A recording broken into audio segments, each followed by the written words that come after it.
All right, welcome back everybody to another one of these vlogs. We're prepping for Westerns. We are 57 days out from competition. And I gotta win that thing so that I can go to Worlds. That's the plan. We're gonna do everything in our power to make that the reality. If you're just here for what's in the title, the thumbnail, timestamps, my friend.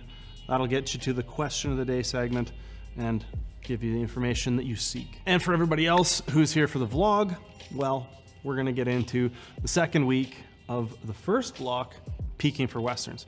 So continued on with singles on all three comp lifts, up 10 kilos on the squat, and to be honest, and I think I should be honest, it was a little slower than I would have liked.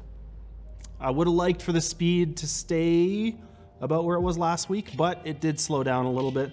I don't think it was over a 7, 7.5 at most, but definitely still within the range of good quality training. And with the squat, I've been able to kind of hammer in some good volume. I think the last 2 weeks I've gotten 3 back down sets of 4, which for my previous lack of tolerance of pretty much anything over like 1 or 2 sets is pretty good.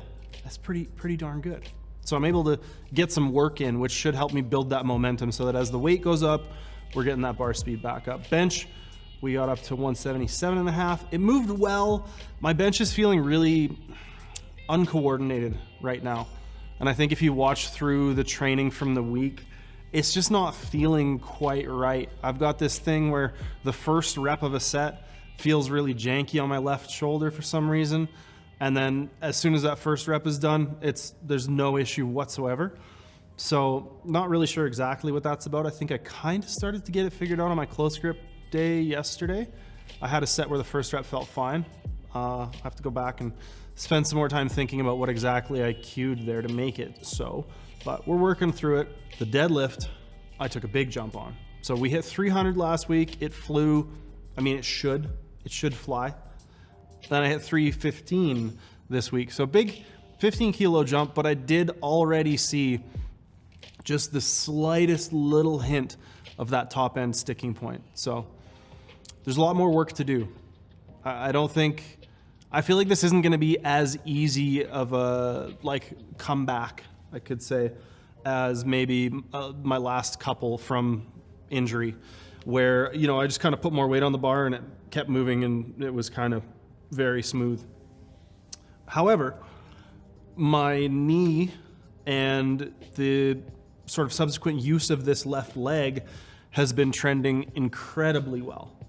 I was able to do some pretty high step-ups on this leg yesterday after my belt squats, and that is by far the single most problematic movement I can do. If anything is gonna piss off my knee, it's that, and that didn't hurt. So that is to me, a really, really big indicator that we're on a positive trajectory. As I'm increasing the workload, and this kind of goes back to the deadlift, I'm able to get in a number of volume sets afterwards, which I think is really, really going to prove to be beneficial. And maybe, maybe I won't be able to get to where I want to for Westerns. Maybe that's not in the cards, but I'm doing good training right now. I am. I'm putting the right weights on the bar. I'm not getting too greedy too quickly. I took some big jumps this week, so probably won't be as aggressive next week. But I'm able to put the work in, and it's not, there's nothing really holding me back right now. Fingers crossed, knock on wood. I think the biggest goal is to be able to come out of the other side of Westerns and be okay just kind of getting back into training.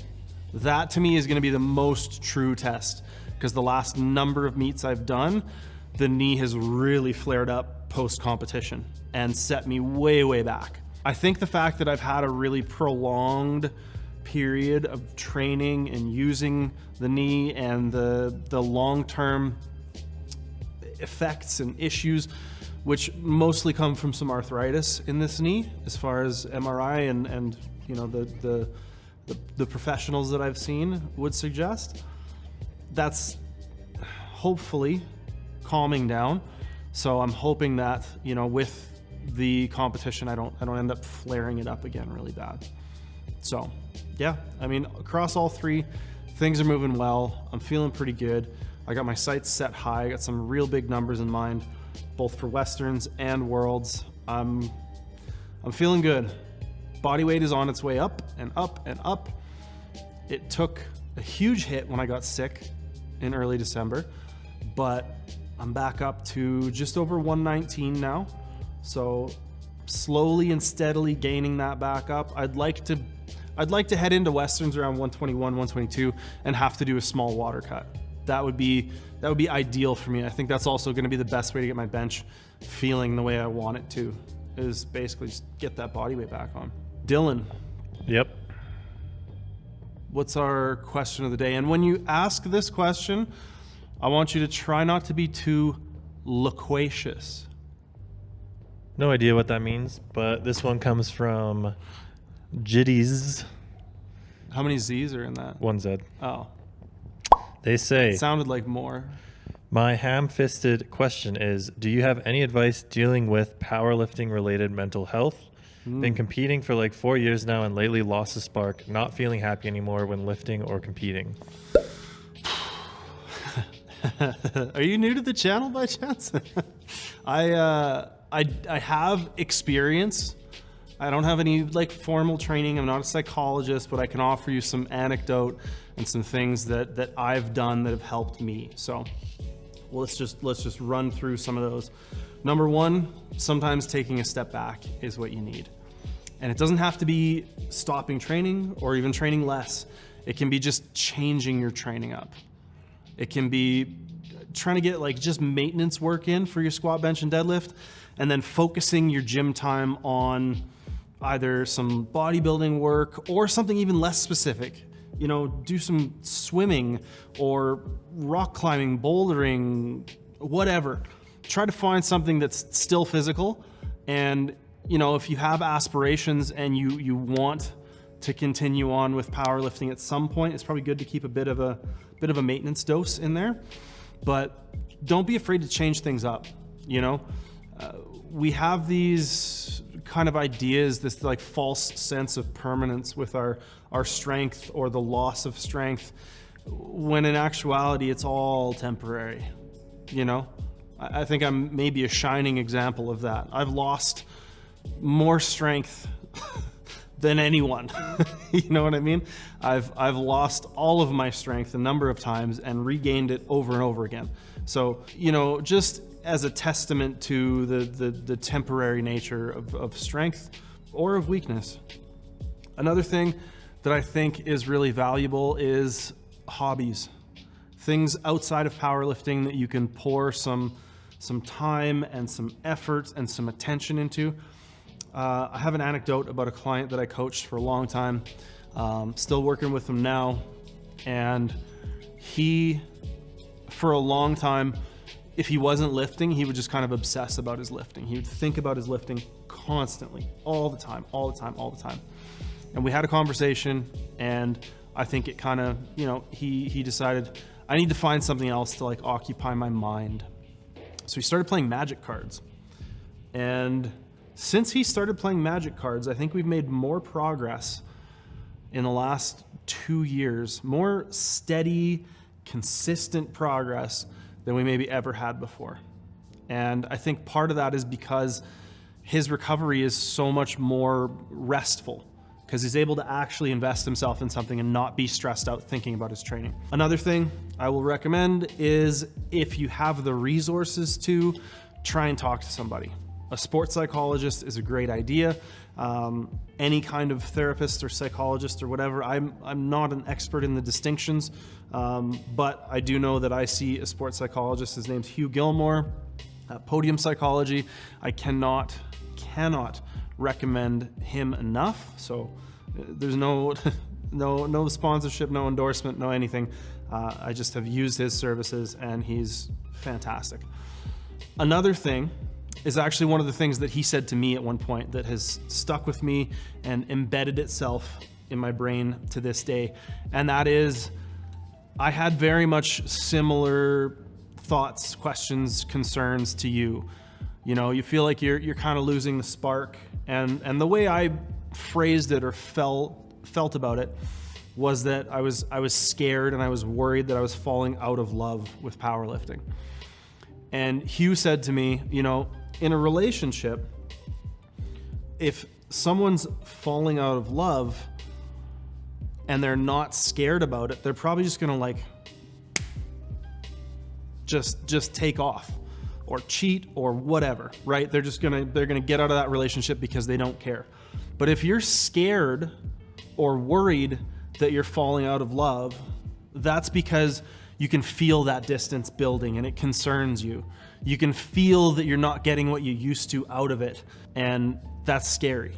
So I think the fact that you are sort of self-aware of these feelings about lifting means that you're probably not done with it. You might just need to reframe things. Last thing, and sorry, this is a bit of a tirade, but I think this is really something that's kind of important and probably should be talked about more.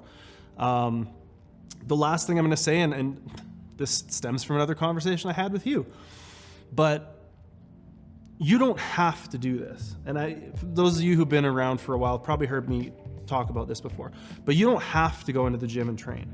You don't have to power lift. Chances are most of the people in your life are not going to have any problem or any issue. They're not going to think any less of you if you just walk away. If you didn't want to lift, didn't want to compete anymore, probably everybody would be fine. Your parents, you know, aren't going to disown you. Like, there are very likely not many real world consequences for you walking away from powerlifting. So if you want to do it, you're making the choice to do it. You choose to do it. And if you're going to choose to do it, right? And the reason that I found that helpful is because it was a way of kind of taking back my agency and being like, no, I don't have to do this. I don't need to feel all this extra pressure of these made up expectations that, you know, I feel like people have in my head, or I feel like the community has.